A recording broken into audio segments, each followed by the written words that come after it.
Hello, City Church. This week, we're going to be discussing our Jack and Jill series on gender and sexuality. Now, it probably doesn't surprise you that I'm not a car mechanic. I'm not a carpenter, but my dad was. And one of the many life lessons I remember learning from my father was that you use the right tool for the job. Certain tools are designed for certain things. And if you want to know how a tool works, you should ask the person who made it or ask the person who knows, because if you try to hammer a nail in with a wrench, it's not going to work well. You're probably going to hurt yourself. You may break the wrench. You may bend the nail. But in some, specific tools have specific purposes that they're designed for. And you know, it's actually that same way, but so much more important when it comes to us as humans and gender and sexuality. Both gender and sexuality are a good gift from God. But when we abuse them, when we use them differently than they were designed, this leads to sin against God. It leads to hurt and brokenness and confusion and all of those sorts of things. And so it's really helpful for us to ask the question, how were we designed to live? How were we designed to function? How are we designed to identify? How are we designed to relate to one another, both in marriage and outside of marriage, and in sex and not in sex, and those sorts of things? When we want to know how something works, we should ask the question, how was it designed, who designed it, and for what did they design it? And so today in our groups, we're going to be looking at Matthew 19 and Ephesians 5.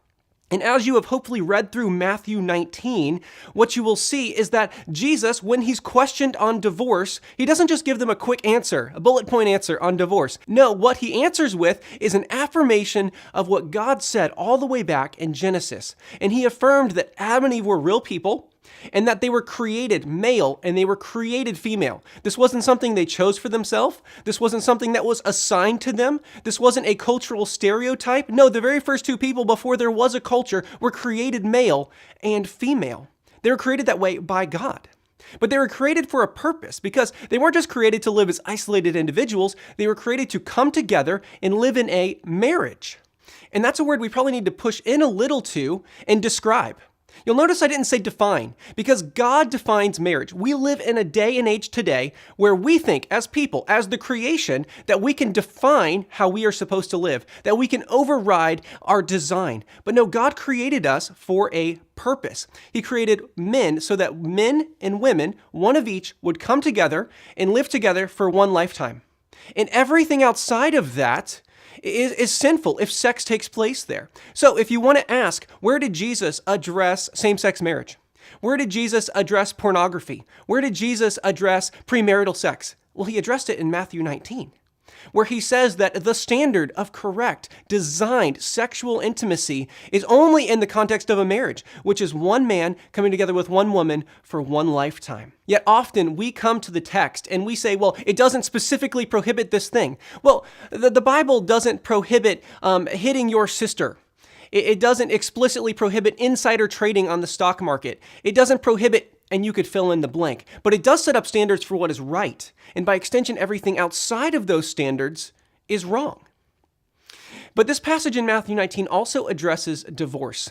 And there's some disagreement, biblically speaking, over when it's acceptable to get a divorce. But regardless of what specific circumstances we may or may not agree on, what you'll find here is Jesus sets a very high bar for marriage.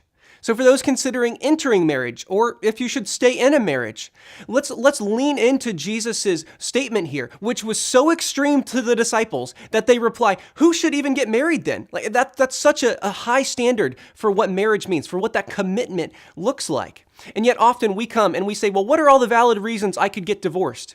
Jesus is not concerned with answering that question. He's concerned with the very high standard of what it looks like to stay in a relationship. Now, I certainly am not endorsing women staying in a situation where they're abused, or men staying in a situation where they're abused in something like that. However, we often want to get out of marriage for reasons the Bible nowhere even hints at being valid. For maybe the reason that we've fallen out of love, or we don't have a feeling, or that sort of thing. But biblically speaking, marriage is something that should be honored by all. And it's even likened to Christ in the church. And Christ doesn't divorce his church. He takes her back. He forgives her. And so that sets standards for how we should think about marriage. So in conclusion, we were designed to live a certain way. Everything outside of that design is not good. Now, singleness is a part of God's design too. There are some people, Jesus even mentions here, who are given the gift of singleness. But if we choose to have sex, that sex can only be in a one-man, one-woman marriage for one lifetime. It's the same way with gender. Gender and sex are not something that we decide how we're going to live in light of. Now, we were created male or we were created female. And when people live outside of their design, when I live outside of that design, when you live outside of that design, there's a lot of hurt that can result there. There's a lot of brokenness. And so I'm guessing pretty much everyone who's looking at this text will find some way where they have failed. And that's not my goal here, is to make us feel bad necessarily. But what I do want to point out is there's a standard. We have to be very clear on that standard. The truth component of our speech about sex and gender needs to be very clear.